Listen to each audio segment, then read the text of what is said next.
अस्सलाम वालेकुम बच्चों, क्या हाल चाल है। उम्मीद करता हूँ आप सब ठीक ठाक खैरियत से होंगे। जनाब, ये छोटी सी वीडियो है उन बच्चों के लिए जो CA में कैफ 3 का एग्ज़ाम जो है वो देने वाले हैं सितंबर 2024 की अटेम्प्ट में। तो चलें इस वीडियो को आगे लेकर चलते हैं। सबसे पहली चीज़ जो मैं आपको कहना चाहूँगा वो ये है कि जी मेरा स्क्रीन पर नंबर आ रहा होगा, आप इस नंबर को अपने पास सेव कर लें। किसी भी तरह की काउंसलिंग गाइडेंस चाहिए हो तो आप मुझे कांटेक्ट कर सकते हैं दिए गए नंबर पर।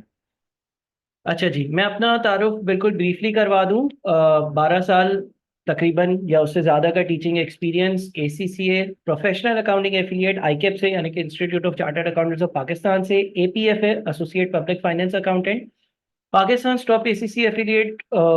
एक मतलब कि जो ACCA के आखिरी 4-5 पेपर्स होते हैं उसमें एग्रीगेट हाईएस्ट मार्क्स लाने वाला बंदा। वर्क एक्सपीरियंस, EY में मैंने अपनी आर्टिकल्स करी थी, जो कि आप लोगों की भी एक मैंडेटरी ट्रेनिंग होगी जो आपने करनी होगी 2012 से 2016। नेशनल पोजीशन होल्डर APM का paper, national position holder governance risk and ethics, दोनों ही ACC के पेपर्स हैं। National position holder corporate reporting का पेपर, जो कि आप लोगों का अकाउंटिंग का पेपर होता है। इसी तरह से अभी ACC में SBR होता है, पहले कॉर्पोरेट रिपोर्टिंग होता था। तो उसका Pakistan top position holder certificate of achievement for securing 100% marks in ACC F2 examination papers. जो कॉस्टिंग का आपका पेपर है कैफ 3 का, वैसे ही एक F2 का ACC का पेपर होता है और उसके 100% मार्क्स लाने का अल्हम्दुलिल्लाह मुझे मेरिट सर्टिफिकेट या सर्टिफिकेट ऑफ अचीवमेंट मिला था। इसी तरह से F3 का एक एग्जाम होता है रिपोर्टिंग का, उसमें भी मेरे 96% मार्क्स थे जिसके अगेंस्ट मुझे एक सर्टिफिकेट इशू हुआ था। Merit certificate holder in quantitative methods examination, जो आप लोगों का PRC 2 होता है करेंटली, जो कि पहले QM का पेपर AFC में होता था और उससे पहले मॉड्यूलर सिस्टम में जब QM का पेपर होता था, जो कि अब PRC 2 है। तो ICAP जो है वो मॉड्यूलर सिस्टम है, इस पे भी नेशनल पोजीशंस और मेरिट सर्टिफिकेट्स दे रहा था। तो अल्हम्दुलिल्लाह मैं मेरिट सर्टिफिकेट होल्डर QM का भी रह चुका हूँ। जनाब, कॉस्टिंग के पास रेट्स पे नज़र डालते हैं जल्दी से। पास रेट्स अगर आप कॉस्टिंग के देखेंगे तो मैंने कुछ पास रेट्स जो ऑफिशियल आईकेप के रिजल्ट्स है वो आपके सामने पेश करे हैं। आपको नजर आएगा कि आईकेप के पासिंग रेशियोज ऑटम 2023 की अटेम्प्ट में सिर्फ और सिर्फ 23% था, 23% था। स्प्रिंग 23 में 55%, ऑटम 22 में 35%, स्प्रिंग 22 में 40%। ऑन एन एवरेज हम ये कह सकते हैं कि पासिंग रेशियो अराउंड 40% या बेहतरीन 55% रहा और बुरे से बुरा 24% रहा। यानी कि आपको हर लिहाज से तैयार रहना चाहिए, इस पेपर की तैयारी आपकी मुकम्मल होनी चाहिए। अगर आप मेजोरिटी पासिंग रेशियो देखते तो ऐसा भी हुआ है कि 4 में से एक बच्चा पास हुआ, विच इज ऑटम 2023। जनरली अगर दो की बात करें तो दो में से एक बच्चा या तीन में से एक बच्चा पास होता है। अच्छा, इसकी बहुत सारी रीजंस हैं जो मैंने डिस्कस करी हैं। पहले हम सिलेबस को जल्दी से गो थ्रू करते हैं। ये याद रहे कि मैं ये क्विक वीडियो बना रहा हूँ, डिटेल में चीजें मैं जो है वो आप लोगों को क्लासेस के दरमियान बताऊंगा। सो सिलेबस में सबसे पहली चीज है कॉस्ट एसोसिएटेड विद प्रोडक्शन। ये सिलेबस की पहली ग्रेड है जो कि 35 से 45 मार्क्स की है।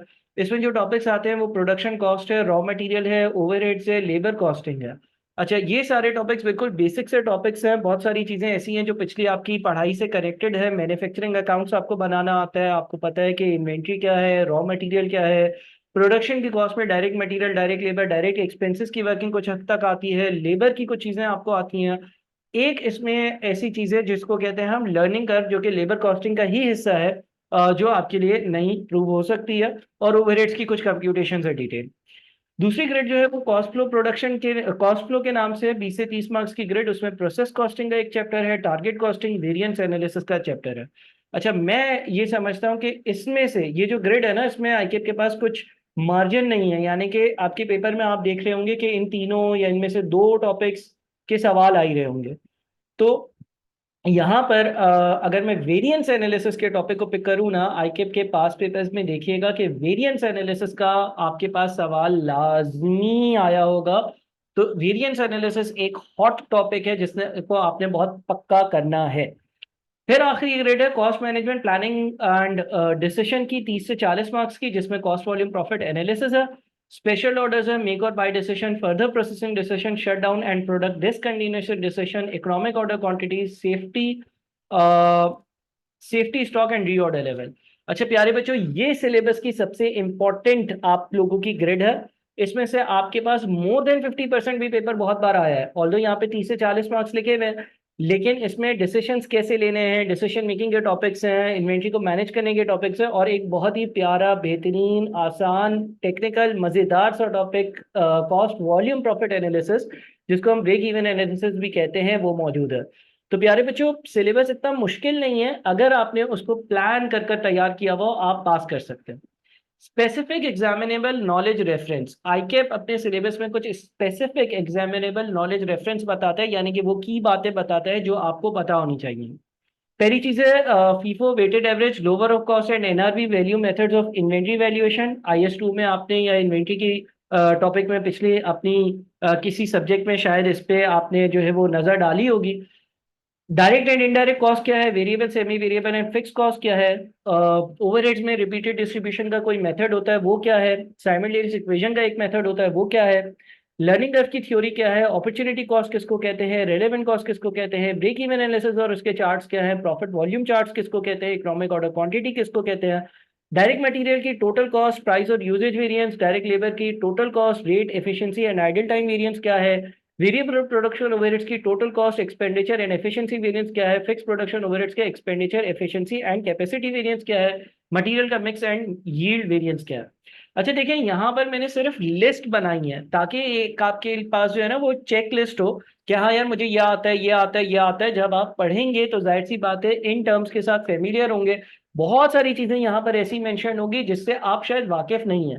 मेरे ख्याल में आप शुरू की 3 चीजों से वाकिफ होंगे, लेकिन बाकी जितनी भी चीजें आ रही हैं वो आपने पढ़नी है, और ये सिलेबस में अलग से हाईलाइटेड है, यानी कि ये आपके लिए बहुत ज्यादा जरूरी चीजें साबित होंगी।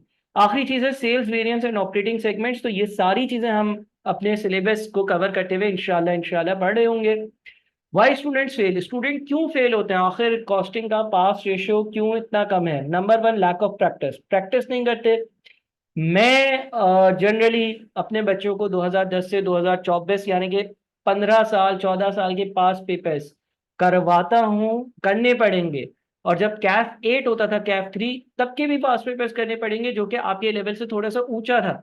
उसकी रीजन ये है कि आप थोड़ा सा डिफिकल्ट पढ़कर जाओगे तो आपको आसानी होगी। साथ में मेरे कोर्स में मैं आप लोगों को मैक एक पेपर होता था आईकेप का, पहले मैनेजमेंट अकाउंटिंग का, सीए फाइनल का, उसके सवाल भी करवाऊंगा। और अब वो पेपर नहीं होता, लेकिन उसके काफी सवाल आप लोगों के लिए रेलेवेंट है जो आपको करने चाहिए। Delay exam preparation to last day, कल पढ़ लेंगे, परसों पढ़ लेंगे, अभी शुरू करते हैं, अभी तो 5 दिन का आराम ले लें, क्लासेस अभी खत्म हुई हैं, पेपर अभी खत्म है। जनाब अगर आप डिले करेंगे ना तो देखें इस स्पेसिफिक सेशन में बहुत सारी लोड शेडिंग होनी है, जून जुलाई में गर्मियाँ आनी है, ईद है, बकरा ईद भी है, मुहर्रम भी है, मीठी ईद भी है, रमजान भी है, आगे ताकराते भी हैं। तो ये आप सोच लें कि अगर आप ये सोच रहे हैं कि मैं 10 दिन या 15 दिन बाद शुरू करूंगा, तो फिर वो कितनी दिन बाद शुरू होगा। नॉट फॉलोइंग इंस्ट्रक्शंस, फॉलो करनी है आपने इंस्ट्रक्शंस, अगर नहीं करी, मैंने कोई असाइनमेंट दिया, टेस्ट दिया, मॉक दिया, वीडियो लेक्चर देखने का बोला, आपने देखना है। नॉट सबमिटिंग असाइनमेंट्स, आपके रेगुलर असाइनमेंट्स होंगे, 5 असाइनमेंट्स होंगे थ्रू आउट द सेशन जो आपने कर कर सबमिट करने होंगे। Not completing weekly task as per planner, आपको जो प्लान दिया जाए कि प्यारे बच्चों ये एक हफ्ते में कवर कर लो, हमारी लाइव क्लास होने वाली है, वो आपने उस वक्त कवर करना है। नॉट अटेंडिंग लाइव क्लासेस, अगर कोई लाइव क्लास कंडक्ट होती है जो कि वीकली होगी तो आपने उसको अटेंड करना है, या अगर कोई रिकॉर्डिंग दी जा रही है, यानी कि इन सिंपल टर्म्स आपने सारी की सारी इंस्ट्रक्शंस को फॉलो करना है। No active participation in the WhatsApp group, WhatsApp group में पार्टिसिपेट करें, अपनी क्वेरीज पूछें, अपने कंसर्न्स पूछें और मुझे बताएं। Not submitting mock exam, mock exam conduct होगा तो वो आपने लाइव आकर जूम पर अपना चेहरा दिखाकर और सॉल्व करना होगा और मुझे सबमिट करना होगा। हाउ टू पास, बड़े आसान है, जो फेल की रीजंस थी उसको आप पॉजिटिव में कन्वर्ट कर दें, प्रैक्टिस करें, आप पास हो जाएंगे। प्लानर फॉलो करें, जो इंस्ट्रक्शंस दी जा रही हैं वो फॉलो करें, असाइनमेंट्स को टाइम पर सबमिट करें, वीकली टास्क को टाइम पर कंप्लीट करें, वीकली लाइव क्लासेस को अटेंड करें, व्हाट्सएप ग्रुप में एक्टिव रहें, और सेशन एंड के मॉक एग्जाम्स को जरूर अटेम्प्ट करें, ताकि आईकेप के पेपर पे जाने से पहले आप मुझसे डिस्कस कर सकें अपनी प्रॉब्लम्स, और मैं आपको हाईलाइट करके बता सकूंगे कहाँ कहाँ आप गलत हैं। अब अगर आप लोगों के किसी भी किस्म के कोई भी क्वेश्चंस हैं तो आप कभी भी मुझे व्हाट्सएप कर सकते हैं, इंशाल्लाह मैं आपको रिस्पांस दूंगा। और हम अगली आने वाले सेशंस में इंशाल्लाह अपने सिलेबस को आगे बढ़ाकर और कंप्लीशन की तरफ चलेंगे कोर्स की। मेरा टारगेट ये होता है कि मैं पेपर से 1 डेढ़ महीना पहले आप लोगों का कोर्स बआसानी कंप्लीट करवा दूं। मजीद डिटेल्स के लिए आप मुझे व्हाट्सएप कर सकते हैं। Thank you so much.